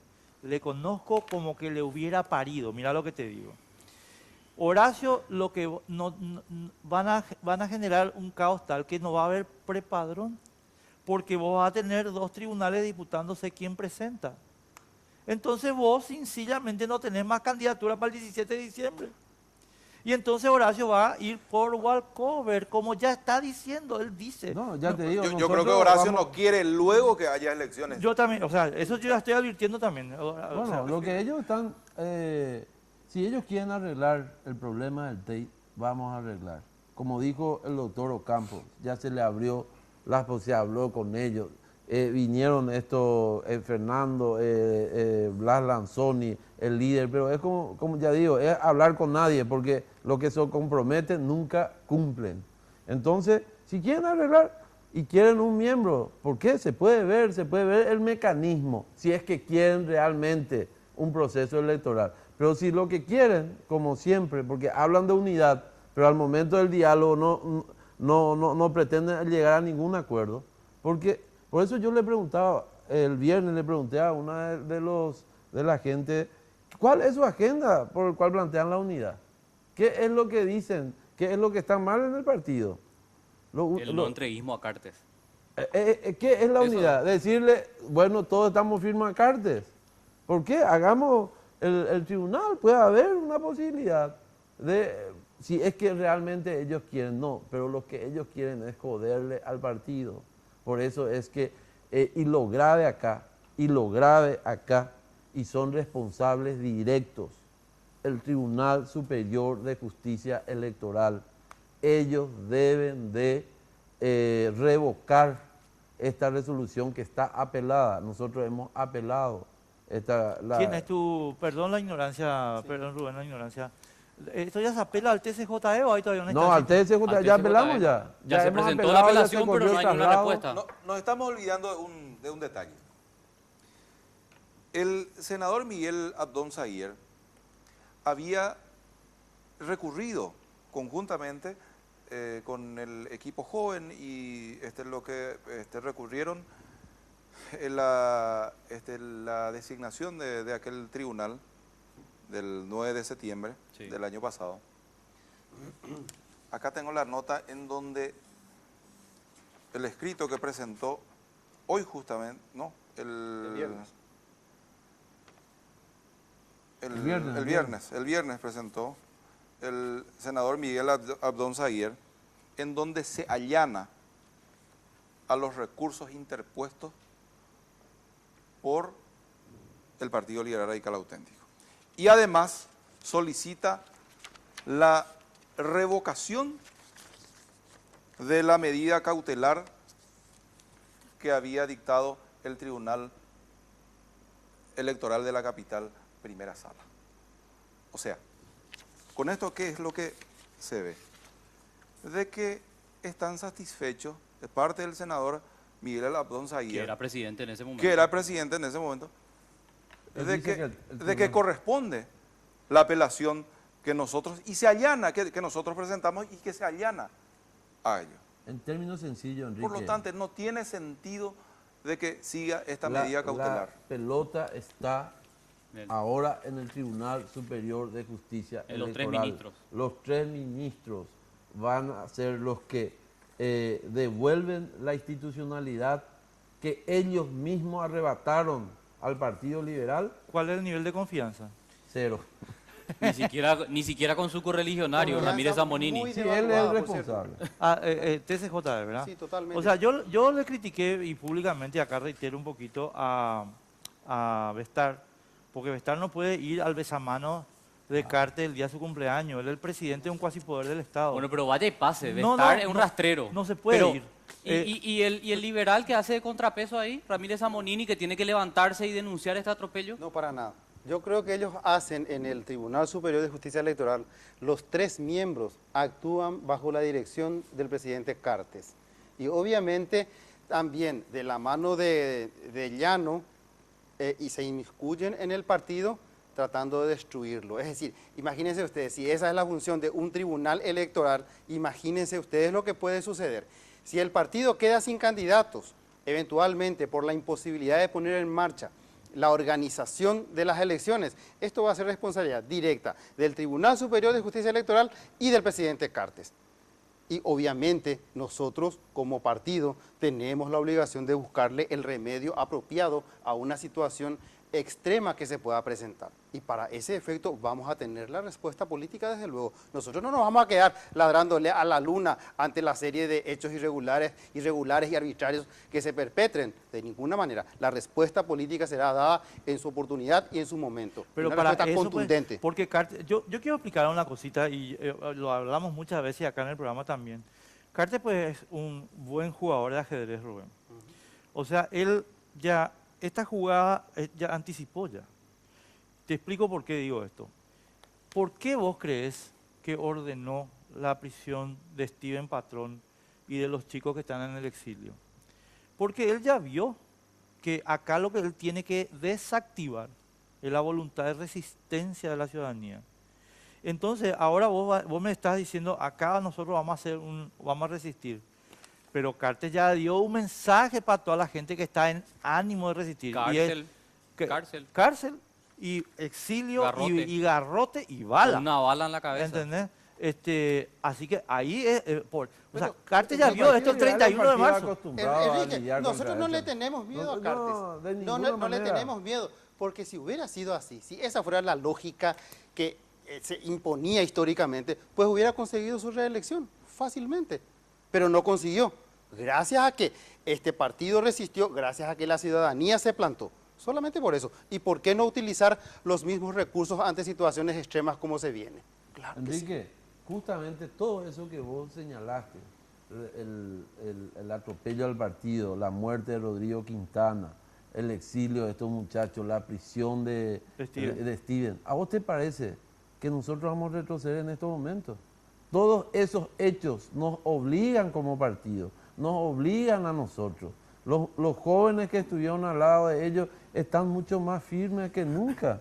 De ninguna manera vamos a retroceder. Y si es necesario sitiar el Tribunal Electoral el Superior de Justicia Electoral, lo vamos a hacer. Mira Y que va te a vas a ir venir el preso, pueblo liberal, va a venir. Te vas a ¿Y ir qué? preso. Y Cristian. bueno, nos vamos presos. No hay problema. Esa es la situación, esa es la realidad. Porque nosotros tenemos que tener un proceso electoral transparente. Ahí es donde el llanismo se equivoca, porque subestima la convicción que existe. ¿Sí?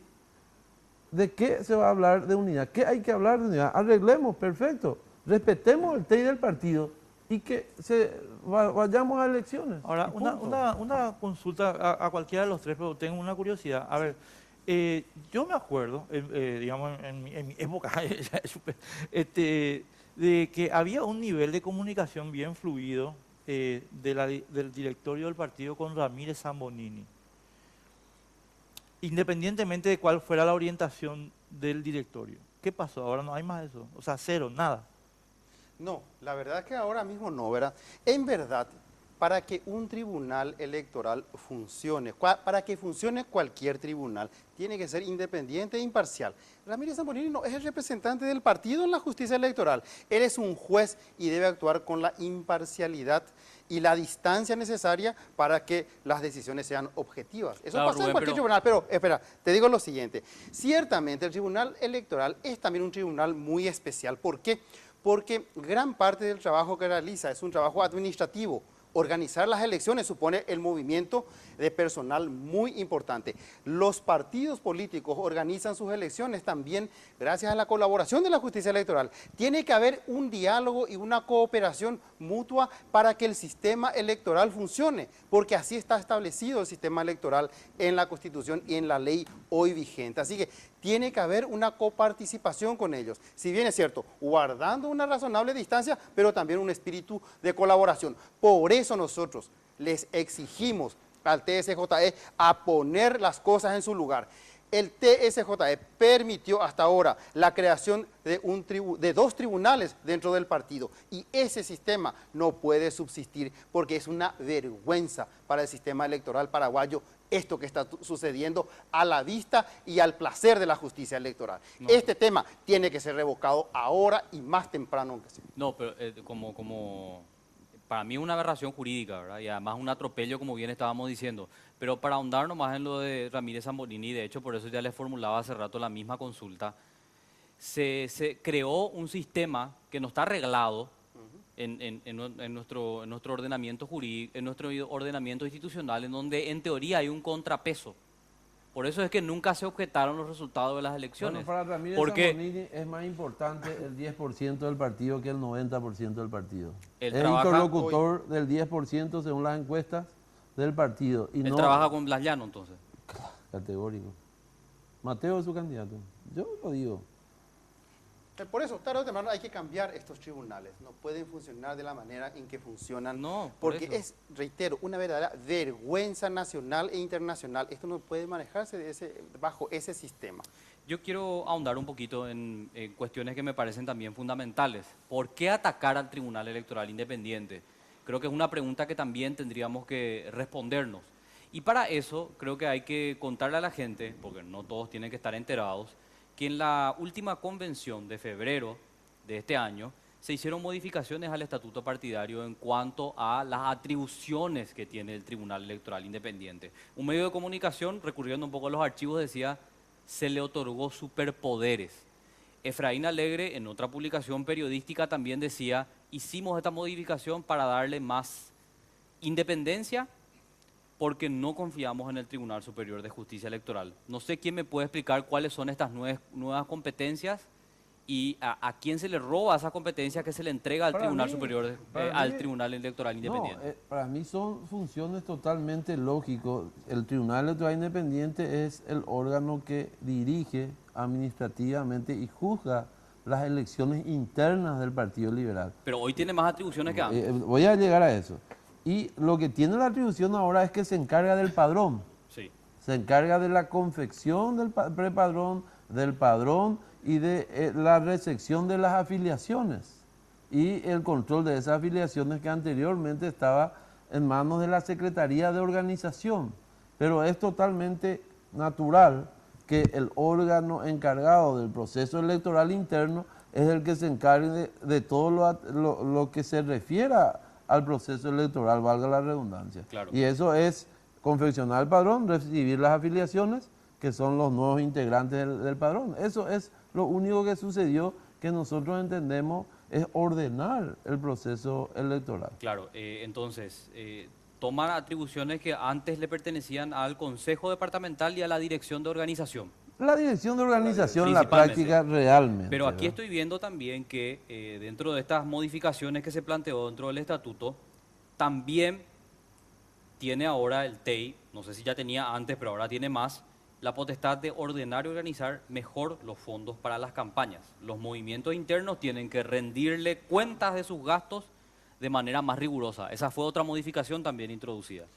Sí, básicamente eso está establecido en el nuevo reglamento electoral del TEI, porque nosotros nos anticipamos en ese punto a la vigencia de la ley de financiamiento Claro. político, donde, como todos sabemos, esta ley solamente establece las condiciones del uso del dinero de los partidos para las elecciones nacionales y no a las internas. Así mismo. Nosotros establecimos ya en esta circunstancia la facultad del TEI de recibir la rendición de cuentas de los gastos de los movimientos internos. En realidad nosotros dimos un paso adelante en el control del dinero que se utiliza en las campañas políticas, porque pensábamos también que transparentando las elecciones en el partido, nosotros vamos a tener candidatos que previamente y con posterioridad a las elecciones demuestren el origen de sus fondos. Para ese efecto se le facultó al TEI a tener ese control con la cooperación de la Contraloría del partido. Por tanto, existen los mecanismos institucionales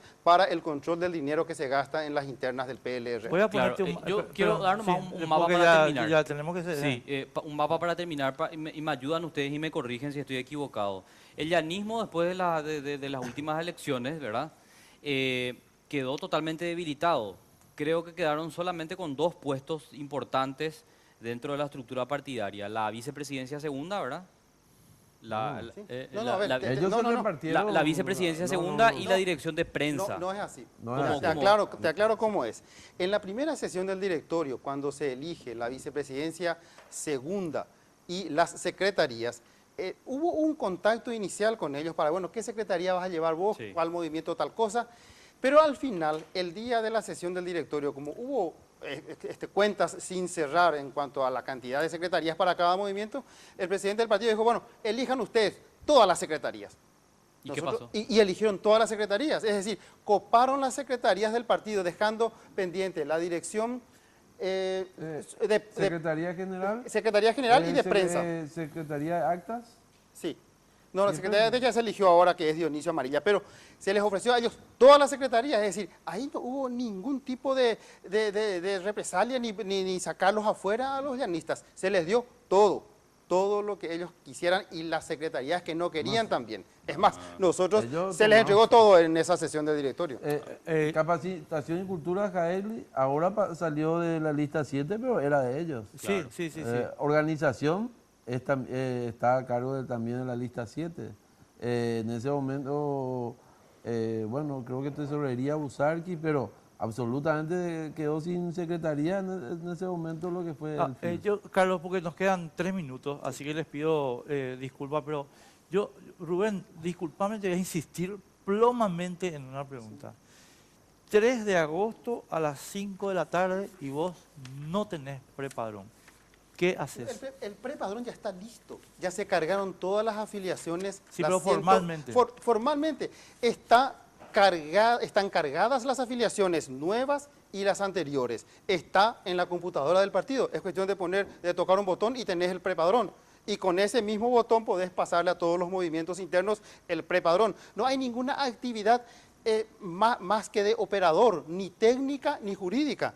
Entonces, el prepadrón en el partido ya está, así que no hay ningún problema el 3 de agosto. ¿Qué es lo que viene después, Enrique? Y de eso sí te puede preocupar. A ver, si sigue esta disputa, si el TSJE no resuelve este problema y deja el problema en el partido, el problema va a ser a partir del 18 de septiembre, que es la fecha de presentación de candidaturas. Claro. Correcto, pero obviamente, pensemos acá, digamos, a nivel del partido en general. Todos los movimientos, de los 51 movimientos que están inscriptos y reconocidos, van a presentar candidatos, ya sean locales, departamentales, diputaciones, senadurías. Todos tienen que ser reconocidos por el TEI partidario y van a acudir al TEI partidario para lograr la inscripción de sus candidaturas.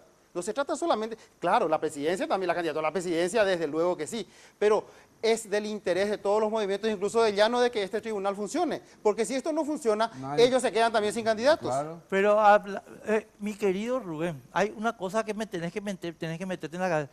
Él no quiere candidatos, él quiere que Cartes esté feliz. Esa parte hay que Pero entender. eso le disminuye también eso no poder creo a que él. No. piense el candidato a diputado, Claro. el candidato a gobernador de su Sí. equipo. ¿Cómo Se queda le solo cómo ya le no con supla? Cartes, cómo- van a tomar whisky solo. Claro. Nada más que eso. digo. ¿Qué hace con su equipo? Porque él no Claro. puede quedarse solo. Sí, Y la todos se tropa- van a la enojar si tropa le va a deja quedar sin candidatura, partidario, ¿verdad? Yo una cosa creo que se puede llegar a dialogar. Cualquier equipo quiere garantías en el proceso. De eso se puede hablar, de la garantía procesal. digamos, de eleccionaria en el TEI. Eso es lo que se puede dialogar. Pero es que ellos no quieren eso. Pero ellos al final, vas a hablar de eso, no. Ellos no quieren dialogar y piden unidad. Es Yo lo difícil único, esta situación. yo mira, desde afuera, en un cierto sentido les recomiendo lo siguiente.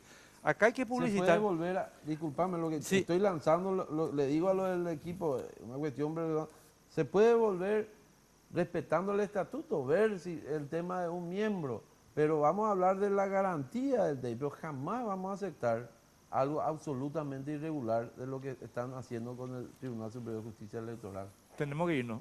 Rubén, gracias. Efraín, muchísimas gracias. Cristian. Cristian está muy vehemente últimamente. ¿eh? No, siempre fue así. Insoportable. No, yo le conocía en otras facetas, Cristian. Era No, más, pero es que, más calmado. Es la única forma. La historia lo reclama. Mira quién te reclama, ¿verdad? Mira quién te reclama. Claro. No. Gracias, muy amable. Gracias. Nosotros nos despedimos, regresamos el próximo domingo con más de Sin Límites. Buenas noches, chao. Sin Límites fue presentado por Tigo. En Tigo, el centro sos vos. La evolución de la tecnología diésel te espera en Barcos y Rodados.